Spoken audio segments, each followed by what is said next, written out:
ආයුබෝවන් මගේ යාළුවා හැමෝටම. ඉතින් අදත් මම ඔයාලට අලුත් පාඩමක් අරගෙන ආවා.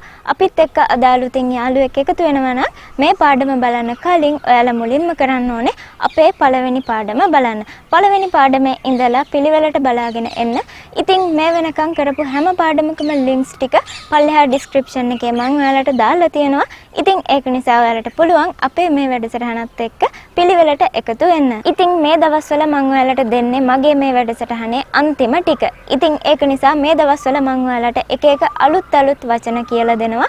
ඒක නිසා මම හිතුවා අද ඔයාලට මේ පවුලේ අය ගැන කියලා දෙන්න ඕනේ කියලා. ඒ වගේම තමයි අපි දවසකට සාමාන්‍යයෙන් මොනවා හරි වැඩ කොටසක් කරනවා. ඉතින් ඒ වැඩ කොටස මොනවාද කියන එකත් මම ඔයාලට අද කියලා දෙන්නම්. සාමාන්‍යයෙන් අපි එදිනදා කරන වැඩ ටික තමයි මම අද ඔයාලට කියලා දෙන්න යන්නේ. ඉතින් මේ දෙකම මම අද ඔයාලට කියලා දෙනවා. හැබැයි මුලින්ම දැන් මම කියලා දෙන්න යන්නේ පවුලේ අය ගැන. පවුලේ ඉන්න කට්ටියට කියන නම් මොනවද කියලා තමයි මම අද ඔයාලට මේ පාඩමෙන් මුලින්ම කියලා දෙන්න යන්නේ. ඉතින් අපි එහෙනම් ඉක්මනට බලමු අද ඉගෙන ගන්න යන ඒ අලුත් වචන ටික මොනවද කියලා. ඉතින් මුලින්ම තියෙනවා father. father කියලා කියනවා තාත්තට. ඒ වගේම ඊට පස්සේ තියෙනවා mother. mother කියලා කියනවා අම්මට. father කියන්නේ තාත්තා, mother කියලා කියන්නේ අම්මට. ඊට පස්සේ sister. sister කියලා කියන්නේ සහෝදරිය. sister සහෝදරිය. ඊට පස්සේ brother කියලා තියෙනවා. brother කියලා කියන්නේ සහෝදරයා. මේකෙදි මට ඔයාලට මේ වගේ දෙයක් කියන්න ඕනේ. sister කියන්නේ සහෝදරිය තමයි. හැබැයි නංගිට කියනවා younger sister කියලා. ඒ වගේම අක්කට කියනවා elder sister කියලා. නංගිට younger sister, ඒ වගේම අක්කට elder sister. ඒ වගේම තමයි මේ brother කියන එකත් brother කියලා කියන්නේ සහෝදරයා. හැබැයි මල්ලිට කියන්නේ younger brother. ඒ වගේම අයියට කියනවා elder brother කියලා. ඊට පස්සේ uncle. uncle කියලා කියන්නේ මාමට. uncle මාමා. ඒ වගේ මෙහා පැත්තේ තියෙනවා aunt. aunt කියලා කියන්නේ නැන්දා. uncle කියන්නේ මාමා, aunt කියලා කියන්නේ නැන්දා. සමහර අය aunty කියලාත් කියනවා. ඉතින් මේක ප්‍රශ්නයක් නැහැ. ඔයාලට කැමති දෙයක් මේකෙදි කියන්න පුළුවන්. aunt කියන්නත් පුළුවන්, aunty කියලා කියන්නත් පුළුවන්. ඊට පස්සේ තියෙනවා son. son කියලා කියනවා පුතාට. son කියලා කියන්නේ පුතා. ඒ වගේම එහා පැත්තේ තියෙනවා daughter. daughter කියලා කියන්නේ එහෙනම් දුව. son කියන්නේ පුතා, daughter කියන්නේ දුව.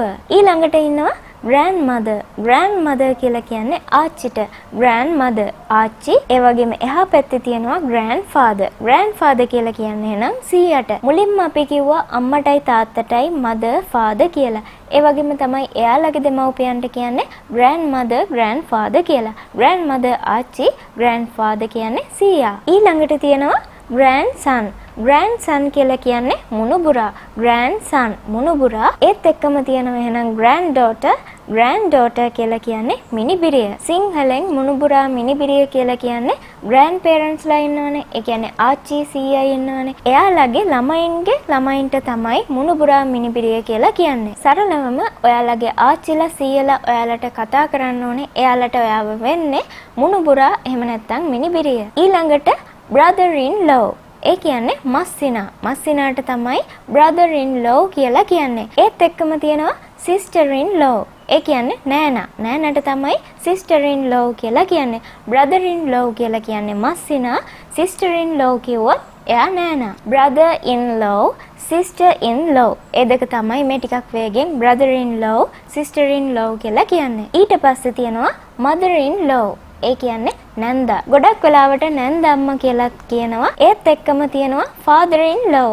father in law කියලා කියනවා මාමට. එහෙම නැත්නම් සමහර අය කියනවා මාමණ්ඩි කියලා. ඉතින් මම හිතනවා ඔයාලා මේ නෑකම් ගැන දන්නව ඇති කියලා. ඔයාලා දන්නවා husband and wife කියලා කියන්නේ ස්වාමියා සහ බිරිඳ. එයාලා දෙන්නගේ අම්මලාට තාත්තලාට කියන්න පුළුවන් father in law, mother in law කියලා. ඉතින් පවුලේ අය ගැන කියන්න නම් එයාලා කවුද කියලා කියන්න නම් ඔයාලා මම දැන් කියපු මේ වචන ටික හරියට දැනගෙන ඉන්න ඕනේ. හැබැයි පොඩි එක්කෙනෙක්ට කියලා දෙනවා නම් මුලින්ම ඔයාලගේ පවුලේ ඉන්න අය ගැන විතරක්, පවුල ඇතුලේ ඉන්න කට්ටිය ගැන විතරක් කියලා දෙන්න. මෙහෙම හිතන්නකෝ ඔයාලගේ පවුලේ ඉන්නවා අම්මයි, තාත්තයි, සහෝදරයෙකුයි, සහෝදරියකුයි.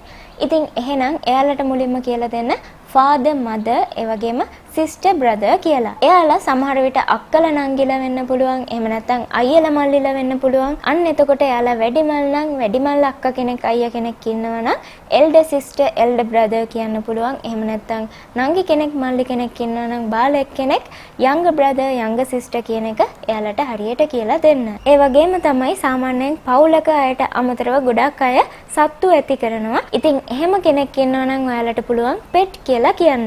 ඉතින් ඔන්න ඔය අය තමයි පවුලක ඉන්නේ. එයාලට කියන නම් ටික තමයි මම ඔයාලට දැන් ඉංග්‍රීසි වලින් කියලා දුන්නේ. ඊට පස්සේ මම දැන් ඔයාලට කියලා දෙනවා සාමාන්‍යයෙන් අපි ගෙදරදී කරන වැඩ කොටසක් තියෙනවා එක දවසකට. ඉතින් අන්න ඒ දේ තමයි මම ඔයාලට දැන් කියලා දෙන්න යන්නේ. අපි එහෙනම් ඉක්මනට බලමු සාමාන්‍යයෙන් අපි ගෙදරදී කරන ඒ වැඩ මොනවද කියලා. ඉතින් දැන් මුලින්ම තියෙනවා wake up.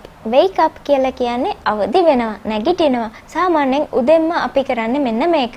wake up කියලා කියන්නේ අවදි වෙනවා. එහෙම නැත්නම් ඇහැරෙනවා, එහෙම නැත්නම් නැගිටිනවා. ඊළඟට සාමාන්‍යයෙන් අපි දෙවනියට කරන්නේ ඇඳ හදනවා. නිදාගෙන ඇහැරෙනකොට ඇඳ හදලා තමයි ඇහැරෙන්නේ. එහෙනම් make the bed කියලා කියනවා ඇඳ හදනවට. සාමාන්‍යයෙන් එකෙන් කියන්නේ ඇඳ හදනවා, ඇඳ අස් කරනවා. අන්න ඒ වගේ දෙයක් තමයි මේ make the bed කියන එකෙන් කියවෙන්නේ. මේකේ තේරුම අන්න ඒ වගේ දෙයක්. ඊට පස්සේ කරන්නේ දත් මදින එක. ඉතින් brush teeth කියලා කියන්නේ දත් මදිනවට. ඊළඟට තියෙනවා take a shower. ඒ කියන්නේ නා ගන්නවා. take a shower නා ගන්නවා. එහෙම නැත්නම් wash face. ඒ කියන්නේ මූණ හොදනවා. ඉතින් ඔයාලා උදේට මේ කරන කැමති දෙයක් මෙහෙම කියන්න පුළුවන්. ඊළඟට get new dressed. ඒ කියන්නේ අලුත් ඇඳුම් මැද ගන්නවා. ඒ කියන්නේ අලුත් ඇඳුම් අඳිනවට තමයි get new dressed කියලා කියන්නේ. ඊට පස්සේ මොකද්ද කරන්නේ? කොණ්ඩේ පීරනවා. කොණ්ඩේ පීරනවට කියනවා comb hair කියලා. I comb my hair. ඒ කියන්නේ මම මගේ කොණ්ඩේ පීරනවා. ඉතින් දැන් කොණ්ඩේ පීරුවා ඊට පස්සේ කරන්නේ උදේට කෑම කනවා. එහෙම නැත්නම් උදේට තේ බොනවා. ඉතින් උදේට කෑම කනවට අපි මුලින්ම කියමු have breakfast. have breakfast කියලා කියන්නේ උදේ කෑම ගන්නවා. have breakfast. breakfast කියලා කියන්නේ උදේ කෑම. have breakfast කිව්වම උදේ කෑම ගන්නවා. එහෙම නැත්නම් have a cup of tea. ඒ කියන්නේ තේ කෝප්පයක් බොනවා. breakfast එක අරගෙන ඉවර වෙලා ඊට පස්සේ කරන්නේ පොඩි එක්කෙනෙක් නම් ඉස්කෝලේ යනවා, පාසල් යනවා. ඉතින් පාසල් යනවට කියන්නේ go to school. go to school කියනවා පාසල් යනවට. ඉස්කෝලේ යනවට go to school කියලා කියනවා. ඉතින් මේ චූටි වාක්‍ය ටික පොඩි එක්කෙනෙක්ට කියලා දෙනවා නම් එයා කරන විදිහට I go to school, I have my cup of tea, I have my breakfast, I brush my teeth. අන්න ඒ විදිහට එයා කරනවා වගේ මේක කියලා දෙන්න. ඊට පස්සේ ඔන්න ඉස්කෝලේ ගියා. දැන් ආපහු ගෙදර එනවා. ඉතින් ආපහු ගෙදර එනවට කියන්නේ come back home කියලා. come back home. come back ඒ කියන්නේ ආපහු එනවා home ගෙදර. come back home ආපහු ගෙදර එනවා. ඉතින් ගෙදර ආවට පස්සේ ඊළඟට have lunch. ඒ කියන්නේ දවල් කෑම ගන්නවා. have lunch. දවල් කෑම ගන්නවා. ඉතින් දවල් කෑමට අපි lunch කියලා කියනවා. have lunch කියන්නේ දවල් කෑම ගන්නවා. මම ඉස්සෙල්ලා කිව්වා වගේ මේ දවල් කෑම කනවා කියන තේරුම තමයි මේ වාක්‍යය ඇතුලේ තියෙන්නේ. ඊට පස්සේ තියෙනවා have a nap. nap කියලා කියන්නේ කෙටි නිින්ද. have a nap. කෙටි නිින්දක් ලබා ගන්නවා. කෙටි නිින්දක් ලබනවා. ඒ කියන්නේ චුට්ටක් නිදා ගන්නවා කියන එක තමයි මේකෙන් මේ කියන්නේ. have a nap. කෙටි නිින්දක් ලබනවා. චුට්ටක් නිදා ගන්නවා. ඊට පස්සේ play with friends. ඒ කියන්නේ යාළුවොත් එක්ක සෙල්ලම් කරනවා. play with friends. යාළුවොත් එක්ක සෙල්ලම් කරනවා. ඉතින් සෙල්ලම් කරනවා වෙන්නත් පුළුවන්. එහෙම නැත්නම් හවසට කාටුන් බලනවා වෙන්නත් පුළුවන් පොඩි කට්ටිය. ඉතින් ඒ වගේ වෙලාවක නම් ඔයාලට කියලා දෙන්න පුළුවන් watch cartoons කියලා. watch cartoons. ඒ කියන්නේ කාටුන් බලනවා. watch cartoons. එහෙම නැත්නම් play with friends. ඒ කියන්නේ යාළුවොත් එක්ක සෙල්ලම් කරනවා. ඊළඟට සාමාන්‍යයෙන් හවසට අපි කරන දෙයක් තමයි ආගම අදහනවා. බෞද්ධ අය බුදුන් වඳිනවා. ඒ වගේම අනිත් ආගම් වල අයත් එයාලගේ ආගමික කටයුතු කරනවා. ඉතින් බුද්ධ ආගමේ අයට කියන්න පුළුවන් worship Lord Buddha කියලා. worship Lord Buddha. ඒ කියන්නේ බුදුන් වඳිනවා. බුදුහාමුදුරුවන්ට වඳිනවා. ඒ වගේම තමයි අපිට පුළුවන් මේ ආගම අදහන වෙලාවට pray කියලා කියන්න. ඉතින් pray කියලා කියන්නේ අය දිනව යාඥා කරනවා. වැන්දට පස්සේ චුට්ටක් පාඩම් කරනවා. ඉතින් පාඩම් කරනවට අපි කියනවා study කියලා. ඒ වගේම තමයි පාඩම් කරනවට අමතරව සමහර වෙලාවට ඉස්කෝලේ homework තියෙන්න පුළුවන්. අන්න ඒ වගේ වෙලාවට අපිට පුළුවන් do homework කියලා කියන්න. ඉගෙන ගන්න දේවල් ඉවර කරලා ඊළඟට කරන්නේ school bag එක හදන එක. ඒට ඉස්කෝලේ යනකොට ගෙනියන්න තියෙන පොත් ඒ වගේම හැමදේම ලෑස්ති කරන එක තමයි ඊට පස්සේ කරන්න තියෙන්නේ. ඒකට අපිට පුළුවන් make the school bag කියලා කියන්න. ඒ කියන්නේ school bag එක හදනවා. make the school bag. school bag එක හදනවා. ඊට පස්සේ have dinner. dinner කියලා කියන්නේ රෑ කෑම. රෑ කෑමට තමයි dinner කියලා කියන්නේ. ඉතින් have dinner කියලා කියන්නේ රාත්‍රී ආහාරය ගන්නවා. දැන් ඔයාලට මතක ඇති මම මුලින්ම කිව්වා උදේ ආහාරයට breakfast කියලා. ඊළඟට දවල් කෑමට දවල් ආහාරයට මම කිව්වේ lunch කියලා.